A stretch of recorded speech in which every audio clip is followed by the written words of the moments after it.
Hi there, welcome back to my latest video. It's another short story for you, a sci-fi short story that I wrote for my sci-fi collection, The First Flash of Hope.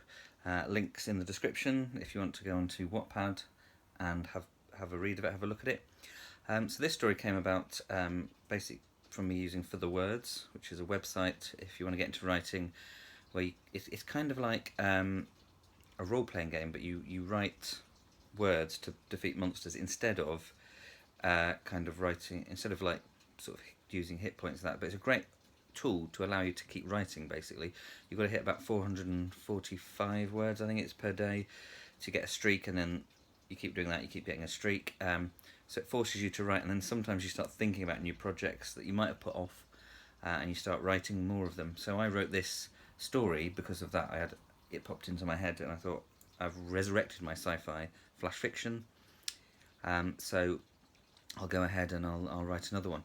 Now this one, if you know the Futurama episode where they're fighting a set of bouncy balls, this is kind of based loosely, or the idea, the twist at the end is kind of based loosely around that. So you might know what's going to happen.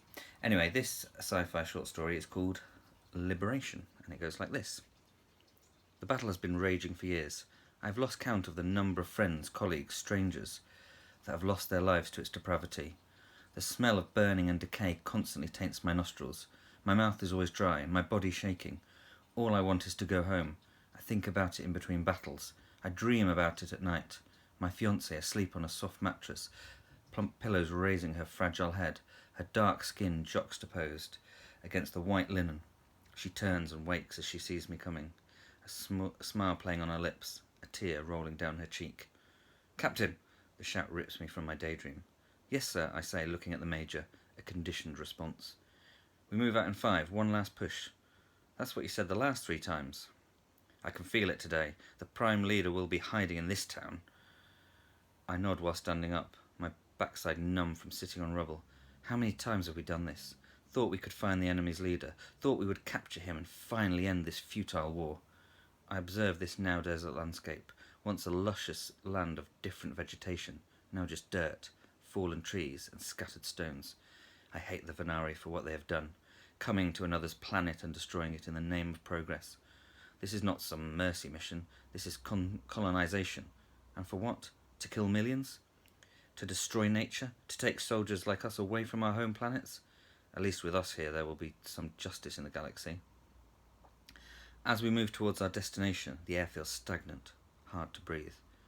The odd shoot or patch of grass are the only signs that this was once a fertile land.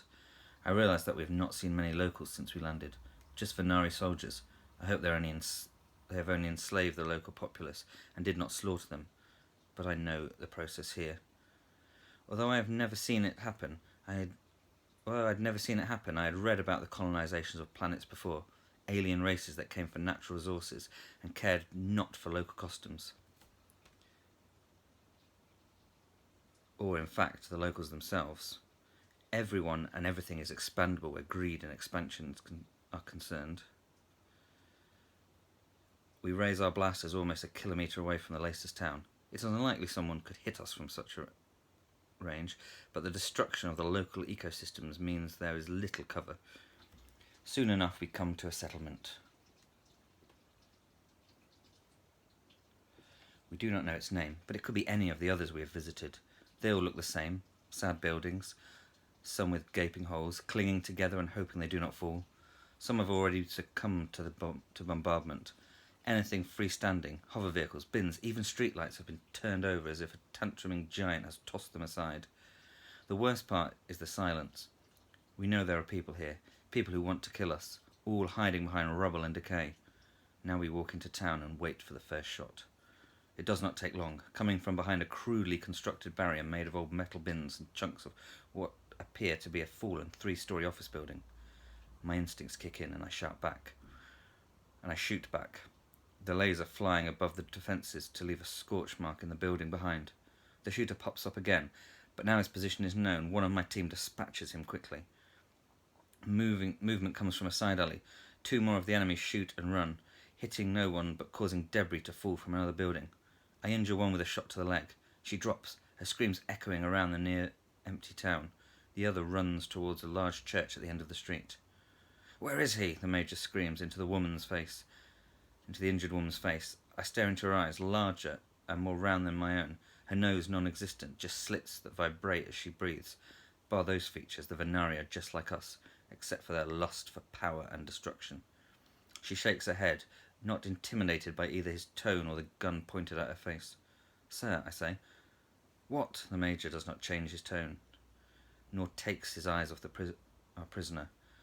"That church over there, it has barricades of stone where shooters can watch the road, plus the door is bolted and padlocked." The Major smiles. A sadistic laugh plays from his mouth as he sees the concern on the woman's face. "We have him. The prime leader is in there. Now all we need is to gain entry." Those few behind the barricade offer little resistance. Volleys of lasers take out all defenders that remain. For such a vicious race, they seem to go down easily, as if they are only able to subjugate a population if they do not fight back. Why knock when you own explosives was the way our team worked. In no time, a gaping hole in the church reveals the man inside, a pathetic noseless specimen, cowering amongst wooden seats and stained glass windows. The blast has knocked him to the ground, and now all he can do is blink through the dust. The Major charges at him, grabbing the Prime Leader by the lapels of his worn jacket and hoists him to his feet. In the silence after the blast, I can hear his breath, what I hope will be his last. Then I look at the stained glass windows, the myriad of statues. What I thought had been damage to noses becomes a realization as I notice their eyes. These are depictions of Venari. This is their church, their land. "Oh no," I mutter. "We're the invaders." And there you go. That is Liberation. Like I said before, if you click the links below, you can read that and a lot of my other sci-fi flash fiction short stories in the collection on Wattpad called The First Flash of Hope. If you enjoyed me reading it, I know I did fumble a bit and make a few little mistakes because I'm not perfect. I could re-record it, but I sometimes feel I like the natural feel, shall we say. You see me as a real person. But if you do enjoy it, you can watch my other videos, like, subscribe, all that sort of stuff. But until next time, see ya. Hope you liked it.